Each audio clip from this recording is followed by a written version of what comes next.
According to the Financial Times UK, inflation may very well exceed 10% before 2023. Now the question is, will this affect Amazon sellers within the UK marketplace? Well, in this video today, I'm going to share with you my thoughts behind how that increase in inflation is going to affect you and me as Amazon sellers, and some top tips about managing this problem. Stay tuned.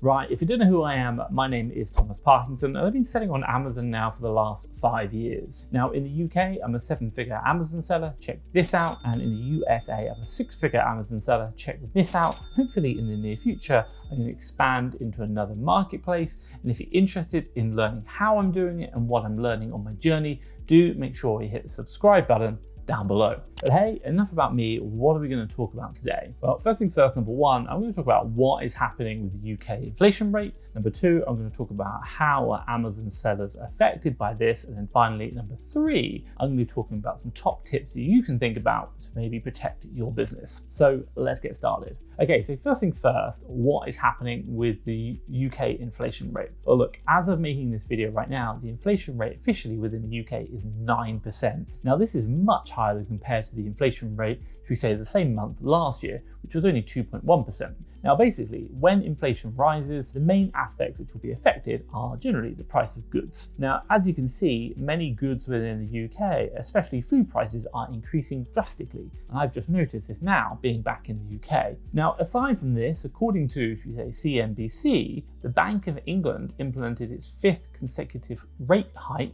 which has increased its rates now to 1.25%, as it's trying to, should we say, rein in some of that soaring inflation within the UK. Now, this increases the effects or everything that's linked to it, such as like mortgage rates, which are going to obviously cause people's monthly mortgage payments to increase, and obviously that's now going to mean they have to pay more money to the banks because the interest rates are higher. Now, as a domino effect, many people are going to have less money to spend on goods and services, as they're now going to need to spend a higher proportion of their income and their salaries based on, obviously, new cost of goods increases. Now, adding weight to the problem of this is the ongoing war between Russia and Ukraine, according to Euronews, is also affecting the basic price of goods within the UK. Now, I've heard people, talking about they're paying 3 to 5 times more than the typical prices than they used to buy. Me, for example, right now, Weetabix has gone right up. That's actually quite an expensive thing to buy. This is called, an economic problem. And the question we need to ask is, how is this affecting Amazon sellers?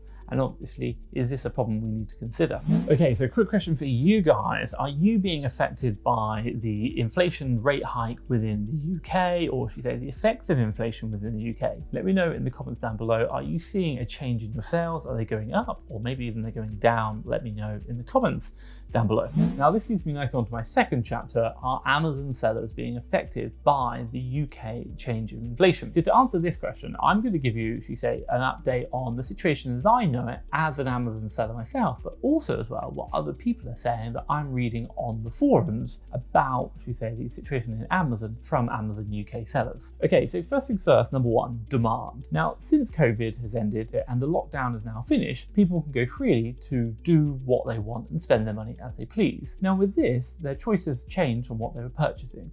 Before, they were buying lots of goods and products because everyone was locked down, but right now, they're spending a higher proportion on services, which is understandable considering we're not all locked down. Now with this, we say the demands of products within Amazon have naturally decreased because less percentage of people's money is now being spent on products, and now people are spending it, in services rather than online on Amazon. Now, the second one to think about is supply. Now, supplies in the UK have improved quite a bit since the shipment crisis that we talked about within China and logistics problems. Now, according to Freight Baltic Index, as of making this video, the average cost of shipping products from China going to North America is around $8,300, which is lower than the highest peak price in February 2022, which was around $11,500. Did release a video about that. Now, there are still other issues going on in terms of, the supply chain within the UK, but what we can say, it has improved as more shipments are arriving arriving from China and will arrive in the future. Now, to answer this question, due to the decreasing demand from customers and also the supply chain in the UK, basic economics tells us that prices are really going to decline. What does this mean? Well, it means making more profits on Amazon or increasing profits is going to be challenging. And if anything, we should see a natural decline in the profitability of Amazon as a marketplace. Now, I asked this question quite directly to Amazon sellers within the UK. If UK inflation was affecting their business, 100% of the people who we asked within one of our communities said they were affected by the rising rate of inflation and obviously have seen that decrease in profitability within their business. And that's something to consider. Okay, so today I'm talking about the effect of inflation. Really what we're trying to talk about is profitability on our sales. Now, we talked about it before, supply and demand, and quite simply there is increased supply, i.e. more products coming in, and less demand. Now, the one thing that a lot of sellers have done in the past is, especially during COVID, they bought a lot of products and really chose a couple of very high performing products, did really well. Now, this strategy has got to change. Why? Because you need to spread your risk out. You need to have a wider selection of products. What does this mean? You need more products to sell on the marketplace and obviously risk diversify. Now, what does that mean? You need more products, more leads, more deals. And if that's something that you're struggling with, then do check out FastTrackFBA Leads. This is a service I created whereby we have a team in the US and in the UK finding deals. What do? Get them all onto our web platform. Now, quite simply, you come in, you buy tokens, and you get to review every single one of those deals, looking at the profit, the 90-day, adjusting for your fees, everything that you have to pay. And when you found a deal that you like that's going to help increase your range, then really simply all you're going to do is use your tokens, unlock the deal, buy the product, and then obviously get the supplier URL, Amazon ASIN, buy low, resell high on Amazon. Trust me, it's game changing. No one does anything like this. And if you want to know more, check out the link down below. You can see it in more detail. Trust me, I think you'll love it. FastTrackFBA Leads. Now, this leads me nicely onto my third chapter, top tips. First things first, number one, what I'd recommend for you is look for categories with less competition. Now, why do I say this? Well, many Amazon sellers are looking for products, looking for categories which they think customers are going to buy more of, such as groceries. That's a typical one. Now, with this in mind, there is going to be increased competition in certain categories, and that's going to be higher.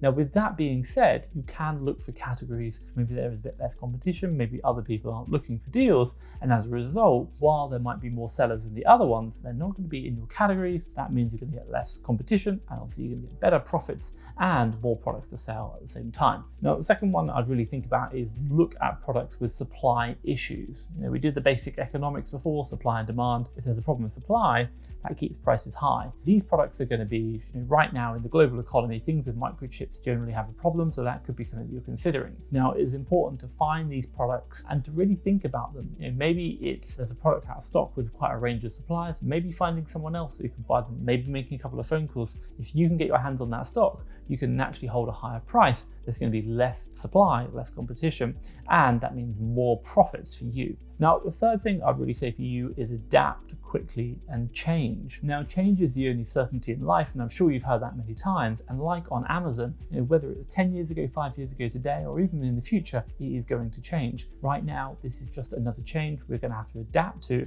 and obviously adjust our business models to help manage the better. Now, always remember that managing your business requires you to be flexible and to endure, the changes within the global economy. And Amazon obviously is affected by that as well. So keep looking at your business, keep adapting, keep changing, and keep operating your business at all times and stay nimble. Now, what I will say is that, selling in the UK, especially in the UK or within the EU, can be challenging because of something called VAT and VAT registration. And if you're interested in learning about, different types of products that you should be selling or thinking about when you become VAT registered, then I'll leave a video around here that you should check out that's going to really help you understand what you need to know when going VAT registered. Check that out. Now, hopefully you've liked this video. If you have, give me a big thumbs up. And hey, if you want to see more videos like this, do hit the subscribe button down below. But for myself, Thomas Parkinson, and FastTrackFBA, thank you very much.